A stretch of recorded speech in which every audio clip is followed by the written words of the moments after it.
বেলগড়ে এক্সপ্রেসওয়ের ঠিক পাশে এই যে রাস্তার সামনে আমরা দাঁড়িয়ে আছি, এখানেই এই কুখ্যাত দুষ্কৃতী রাজা দত্ত তাকে গুলি করে হত্যা করা হয়েছে এমনটাই জানা যাচ্ছে। যে জায়গায় আমরা দাঁড়িয়ে আছি পুলিশের তরফ থেকে ইতিমধ্যে এই জায়গাটা ঘিরে রাখা হয়েছে এবং সামনে এই যে স্করপিও দেখা যাচ্ছে, সেই স্করপিওর পাশেই কিন্তু এক প্রকার তাকে শায়িত অবস্থায় পাওয়া যায়। কিন্তু যেটা প্রাথমিক তথ্য প্রমাণ যেটা সংগ্রহের প্রক্রিয়া পুলিশ চালিয়েছে, সেখান থেকে তারা যেটা জানতে পাচ্ছেন যে এই যে ঘটনা, সেই ঘটনায় পর তদন্তকারী আধিকারিকরা যেটা মনে করছেন যে বাইকে করে দুজনকে নিয়ে রাজা দত্ত ঠিক এই পথ দিয়েই আসে এবং এইখানে যখন দাঁড়ায় কয়েকজনের সঙ্গে তার বচসা হয়। রাজা দত্তর কাছে আগ্নেয়াস্ত্র ছিল এবং আগ্নেয়াস্ত্র থাকা সময় তার সঙ্গে যখন বচসা হয় সে তার থেকে হাতাহাতি এবং তারপরে তার আগ্নেয়াস্ত্র ছিনতাই করে তাকে লক্ষ্য করে গুলি চালানো হয়।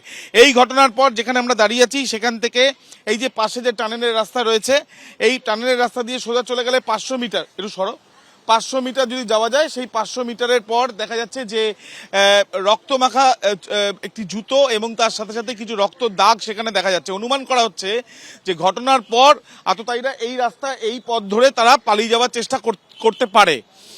এলাকার বাসিন্দারা তাদের কিন্তু বক্তব্য যে এখানে এই দুষ্কৃতীদের কিন্তু এই আনাগোনার একটা বিষয় ছিল এবং এই যে আনাগোনার বিষয় যেগুলো ছিল সেখান থেকে তাদের অনেক দিন ধরে এই সমস্যার সম্মুখীন হতে হচ্ছে। একজন স্থানীয় রয়েছেন, তার সাথেও আমরা একবার কথা বলবো। এই ঘটনার পিছনে এখনো সম্পূর্ণভাবে যেটা হচ্ছে সেটা হচ্ছে মনে হচ্ছে এটা সিন্ডিকেটের রাজ।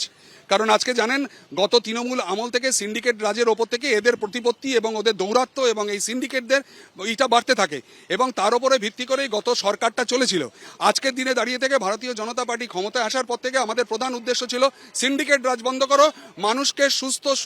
তারপরে এই ঘটনা কেন? তারপরে এই ঘটনা হচ্ছে যে সিন্ডিকেট রাজ যখন বন্ধ হওয়ার উদ্দেশ্য হচ্ছে তখন দেখা যাচ্ছে যে এরা বিভিন্ন জায়গায় ছুটে বেড়াচ্ছে, যে সিন্ডিকেট রাজ ধীরে ধীরে যখন চতুর্দিক থেকে বন্ধ হওয়ার চেষ্টা করছে তারা ছুটে বেড়াচ্ছে কে কোন এরিয়া দখল করবে, কে কোন এরিয়া থেকে কত ব্যবসা করতে পারবে। এটাও কি এলাকা দখল আর সিন্ডিকেট রাজেরই ফল বলছেন?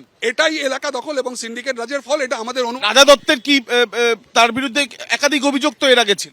একাধিক অভিযোগ এনার বিরুদ্ধে ছিল, দীর্ঘদিন ধরে এনার বিরুদ্ধে অভিযোগ রয়েছেন এবং এখানকার যে একটা যে বিরাট বড় গ্রুপ রয়েছে যারা এতদিন ধরে এলাকাবাসীকে, এলাকার প্রত্যেকটা মানুষকে জমি দখল থেকে শুরু করে সমস্ত কিছু বালি, সিমেন্ট, পাথর 10 টাকার জিনিস তারা 500 টাকায় করে বিক্রি করছে, না করতে পারলেই তাদেরকে করতে দেবে না।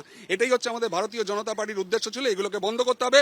তারপরেও তো এই ঘটনা, তারপরে এই ঘটনা হচ্ছে, তার একটাই কারণ হচ্ছে যে যখন নাকি এটা বন্ধের দিকে আসছে তখন তারা পথ খুঁজে পাচ্ছে না, এখন আমরা কি করব। ইতিমধ্যে আমরা দেখছি যে পুলিশের তরফ থেকে পুলিশের অফিসাররা তারা এখানে রয়েছেন এবং এই যে জায়গা তার ফরেন্সিক পরীক্ষা করার সম্ভাবনা এবং তার সাথে সাথে এই ঘটনার পেছনে কারা রয়েছে সেটা খতিয়ে দেখা হচ্ছে। ইতিমধ্যে 5 জনকে আটক করে জিজ্ঞাসাবাদ করা হচ্ছে। পুলিশ সূত্রে খবর এই ঘটনায় তথ্য প্রমাণ সংগ্রহের জন্য সিসি ক্যামেরার ফুটেজ থেকে আরম্ভ করে বয়ান সেগুলো নেওয়ার প্রক্রিয়া শুরু করা হয়েছে। এবিপি আনন্দ, এগিয়ে থাকে, এগিয়ে রাখে।